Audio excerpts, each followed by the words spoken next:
In the last 35 years of my life, I've had one hell of a journey. Starting with a 1970 Ford Bronco I bought from my grandparents, through 8 project trucks I built for Ford, and 25 years of Obsession racing. This is Rick Swanson, driver of the Obsession Monster Truck, and this is my journey for you to follow.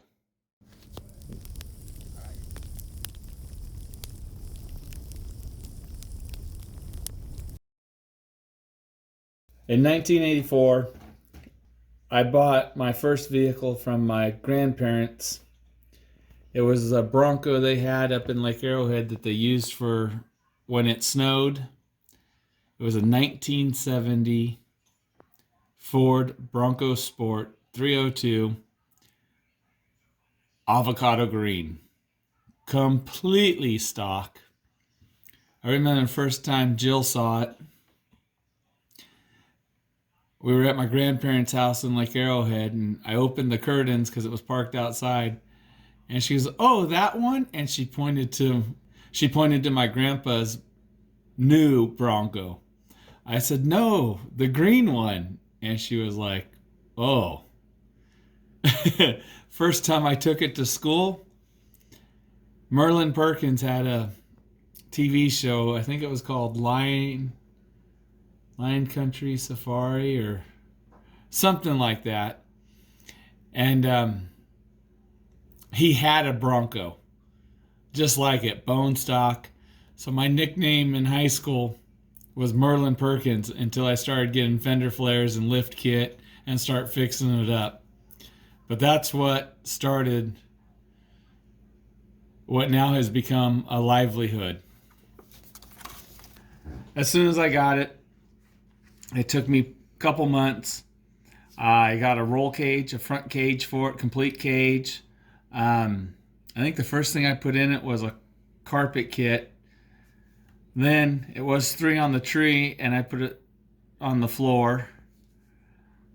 Gives you an idea of what date it is. Look at the roach clip hanging. They were cool back in the 80s. Most of you guys weren't even born yet. After we did the first lift kit, without Dad's knowledge, I bought another lift kit. Had to make some parts myself, and I had a Bronco with 36s on it. It was pretty cool back in the day. As you can see, we were not very kind to this poor Bronco. We beat it up and did everything we could. We thought four-wheeling was so cool, and when you're young and don't have any bills, all we wanted to do is go four-wheeling, go do things, hang out with our friends. As time went by and we kept breaking parts, that's when I was like, maybe I should start fixing this thing up and show it. So there's one of the last pictures of when it was still green. That's when we had a half cab on it, just making a different look for the Bronco. Right after I graduated high school, I was taking a painting class at El Camino College in Torrance, and I painted the truck yellow, trying to match the color of my dad's boat. My dad's favorite color was yellow, and somehow it just kind of rubbed off on me, so yellow it was. We did it yellow. There's a picture of the front of it, the house I grew up in. The boat is actually in my backyard right now. Someday it will be back on the water. When my dad passed away in '06, it took me about 6 years to get my brothers to sell me the boat. In '06, I won the outdoor championship in monster trucks for MOD, Monsters of Destruction. My dad always dreamed about having a blower on the boat. And when I won, was the same year he passed away, I pulled the motor out and it's sitting in the shop waiting to go in the boat. So one of these days when we have times and we're not going crazy with the monster truck, that boat will go back on the water. We also used that truck when it was in that stage. when Jill and I got married, I turned the back seat around backwards. The best man drove it. The maid of honor was in the passenger seat, and we went from the church to our reception on our wedding day. Little fun fact. Shortly after we got married, I actually lifted it even more. So I went from a 3-inch to a 6-inch, and then I went to a 9-inch suspension lift and put 40s on it. And that's parked out in front of the apartment Jill and I had, or duplex. It wasn't an apartment, it was a duplex. Going to work one morning, I just thought it looked really cool, so I took a picture of it. With Mom and Dad having a house in the mountains in Lake Arrowhead, it was kind of the cool truck to take up to Lake Arrowhead. You know, it had what we thought was a cool sound system at the time. Little did we know it was all right for something we wired and we installed, but was a long way from what it could have been. But that's sitting up. That was for Christmas, believe it or not. It was sitting there in the snow. Some fun facts. Probably 89 is what I'd guess. Or maybe the winter of 88, actually. Could even be the winter of 88. Long time ago. This is when we pulled it into my dad's shop. I had talked to some people, and I got pulled over to do my first magazine article. They wanted to do a magazine article. I said there was some things I wanted to do. I wanted to make a hydraulic tilt front end. So I talked to a friend of mine at the shop, and he's like, yeah, we could do it. So one night I pulled the truck in the shop. We tore the front end off.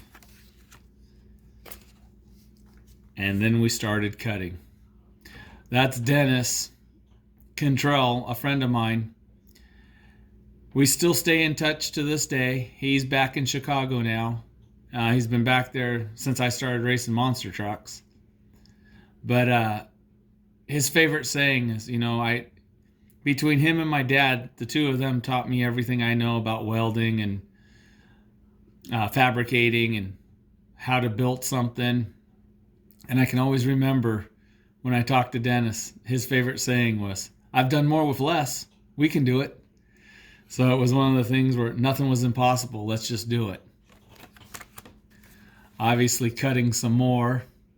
This is when we started cutting all the shock brackets, coil brackets, everything off. Another fun day. Lots of memories. And lots of, what did I do now? So in my dad and my grandfather's shop, this was a fire door right here, and right around this corner is where we kept the Bronco. And then in order to get to the steel department where all the welding and everything was, we welded a hook on the front of the frame, and we'd use the forklift to move it back and forth. So every day, work ended at 3:30, and by 4 o'clock, we were pulling it over to the metal shop. We usually sat and had a sandwich and had kind of a snack. Then we started to work, and we'd work till 9, 10 o'clock every night. So in this picture, you can see we've got everything stripped off the frame here. The crane is how we held the truck up. We positioned things. It was a way of measuring stuff, figuring out where we needed to put everything. This picture was actually, we were measuring, this was before we built the jig. We built a jig that connected the front to the rear, so we knew the front axle was dead straight. And then we had to rebuild all the coil buckets again. So that was the beginning of it. Here we've got the motor sitting in it. The coil buckets, we have lowered them because you can only get a 9-inch tall coil for a 9-inch lift. So what we did is we cut the top of the coil brackets off, and lowered them 2.5 inches, which gave us more lift, gave us 2.5 inches more lift. Cut all the original radius arm mounts off and built our own. It's got a set of ladder bars to the rear axle. Body mounts. We had started, you could see back here, instead of doing a body lift, we made the body mounts have the lift already in it. There's the shock bracket, and we have a plate across, a 1/2 inch plate across the front of the frame, and that's how we connected the hydraulic tilt front end. Now, because we had such a high lift and such a short drive shaft, we actually took the front axle and cut the yokes apart, completely cut them off.